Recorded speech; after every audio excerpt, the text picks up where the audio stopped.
नमस्कार दोस्तों, Bihar TV channel में आप सभी साथियों का फिर से एक बार स्वागत है। दोस्तों, अभी मैं आप सभी के बीच में आप सभी के द्वारा ही प्रश्न बार बार पूछा जा रहा है कि सोमवार को 21 तारीख है, क्या उस दिन काउंसलिंग की तिथि जारी हो जाएगी। तो साथियों, मैंने चारों तरफ से तहकीकात करने के बाद यहाँ तक पहुँचा है कि सोमवार को काउंसलिंग की जो तिथि है वह जारी हो सकती है, क्योंकि शिक्षा विभाग ने जो भी शेड्यूल के ऊपर में कार्य करना था उसको कर लिया है। अब कुछ बातों पे जो है वो चर्चा होगी और चर्चा होने के बाद आप सभी के बीच में सोमवार के दिन शेड्यूल आ जाएगा। साथियों, एक बात और आप सभी को बता देना चाहता हूँ कि सब कुछ तो होगा, लेकिन दिसंबर सीटेट वाले भाई बहनों को अभी भी ठगा जा रहा है, बरगराया जा रहा है। ऐसा नहीं होना चाहिए। उसके लिए भी आप सभी आगे आइए।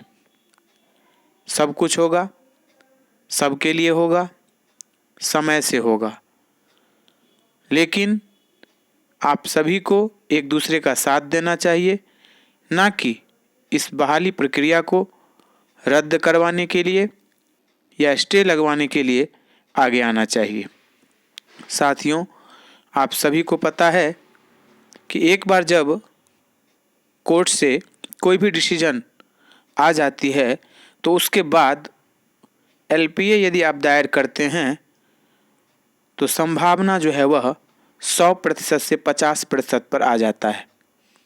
मैं इसलिए ये बात कह रहा हूँ क्योंकि बिहार सरकार को सुप्रीम कोर्ट से जो मॉनिटरिंग कमेटी है बार बार ये बात पूछ रही है कि आपने अभी तक नियोजन पत्र बांटा कि नहीं, आपने अभी तक अभ्यर्थियों को शेड्यूल दिया कि नहीं।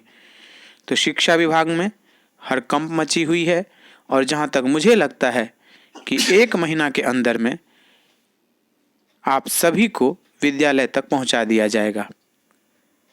साथियों, जो कुछ ऐसे चंदा चोर गैंग हैं दिसंबर सीटेट अभ्यर्थियों को ठग रहे हैं, बरगला रहे हैं, उनको एक बात और बता देना चाहता हूं कि 3.5 लाख नियोजित शिक्षक पटना हाईकोर्ट से समान काम का समान वेतन के ऊपर में जो केस किया था उसमें जीत प्राप्त किए थे, लेकिन उनका जो कुछ तथ्य था वो सही नहीं था। तो बिहार सरकार सुप्रीम कोर्ट गई और सुप्रीम कोर्ट में नियोजित शिक्षकों को घसीट करके,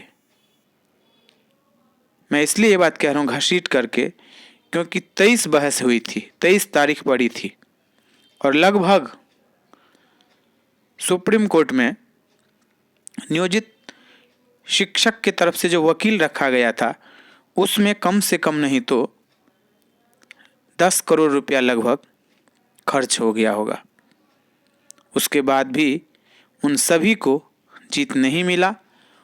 वहाँ से उनको यही बताया गया कि बिहार सरकार चाहेगी तो आपके तनख्वाह से पैसा काट भी सकती है, ये तो राज्य का मामला है।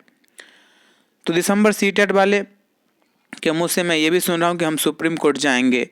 कहीं भी आप जाइए, आपको कोई भी फायदा नहीं मिलने वाला है, क्योंकि इस बहाली का जो कट ऑफ डेट है वो है 23/11/2019। आप लोग कह रहे हैं कि एनआईएफ से जिन्होंने डीएलएड किया है उनको क्यों लिया गया। साथियों, उनको इसलिए लिया गया कि उन्होंने जुलाई 2019 में सीटेट क्वालिफाई कर रखा था, बल्कि दिसंबर में नहीं किया था उन्होंने। तो दिसंबर वाले जितने भी भाई बहन हैं उन सभी को एकजुटता से आगे आना चाहिए। इस बहाली को पूर्ण करवाने के बाद इन सभी का साथ लेना चाहिए और दूसरी बहाली भी खुलवानी चाहिए। साथियों, मैं आप सभी के बीच में अभी आया था काउंसलिंग की तिथि के बारे में चर्चा करने के लिए। मैंने आप सभी को बता दिया कि सोमवार या मंगलवार आप सभी के बीच में काउंसलिंग की तिथि जरूर आ जाएगी। आप सभी अंतिम मेधा सूची प्रकाशित करवाने में एकजुटता से आगे आइए और उस कार्य को जल्दी से जल्दी कीजिए। तो साथियों, आप सभी बिहार में यदि शिक्षक बनना चाहते हैं या शिक्षा संबंधी कोई भी न्यूज़ प्राप्त करना चाहते हैं तो आप बिहार टीवी चैनल को सब्सक्राइब जरूर कीजिएगा। बेल आइकन की बटन को भी दबा दीजिएगा, क्योंकि मैं जो भी वीडियो अपलोड करूंगा सबसे पहले आप तक पहुंचनी चाहिए। तो साथियों, अभी के लिए इतना ही।